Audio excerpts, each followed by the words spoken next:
Hello friends, this is Heather the Fed Up Foodie. Are you looking for an irresistible Sunday dinner? Well, Chicken Cacciatore may be the perfect solution. It has tender, melt-in-your-mouth chicken, slow-cooked with tomatoes and bell peppers. One of the best tips when making dinner recipes like this is to gather and prepare all your ingredients before starting the process of cooking. The onion and the garlic are the aromatics that add an immense amount of flavor, and the bell peppers add in a delicious sweetness.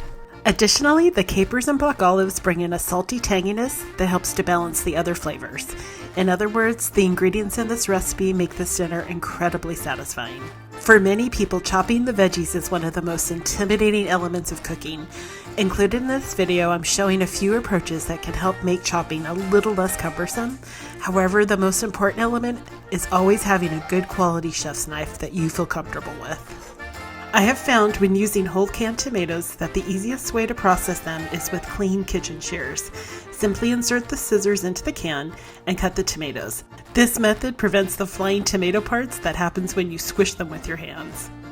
Once all your veggies are cut and other ingredients are poured and measured, the last thing to do before the cooking process is to prepare the chicken. Removing the excess moisture from the chicken with paper towels will help in creating a gorgeous brown sear. And trust me, that beautiful brown sear adds an incredible amount of flavor. Once your chicken is patted dry, salt and pepper both sides of the thighs.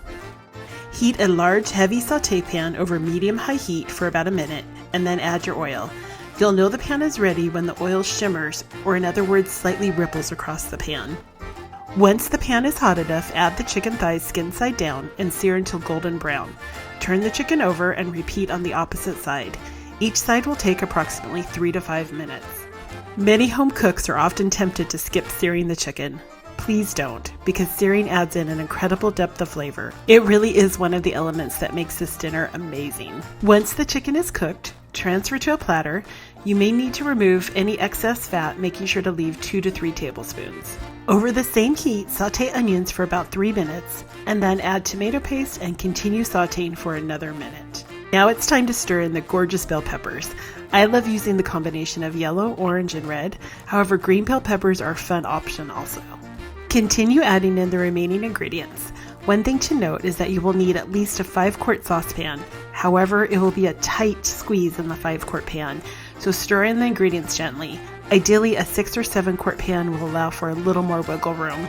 Let's talk about the addition of herbs. Either dried or fresh herbs may be used in this rustic dish. Normally, fresh herbs are added at the very end of cooking. This is a dish that breaks those rules. Additionally, because this recipe has both tomato and poultry, there is quite a bit of flexibility with the types of herbs used. I have done multiple combinations over the years, and my favorite is still oregano, basil, and rosemary. Once all the ingredients are mixed together, gently slide the thighs back into the tomato mixture and cover with the sauce. Turn the heat down to medium-low and cover with a lid. Cook until the chicken is cooked through, ideally falling off the bone. Serve over creamy polenta, pasta, rice, and then garnish with fresh herbs of your choosing, such as basil or Italian parsley. Not only is this dish complete comfort food perfect for a Sunday dinner, it freezes beautifully also. Make sure to check out this recipe at thefedupfoodie.com, where I do a deep dive into all the tips and tricks of making this recipe.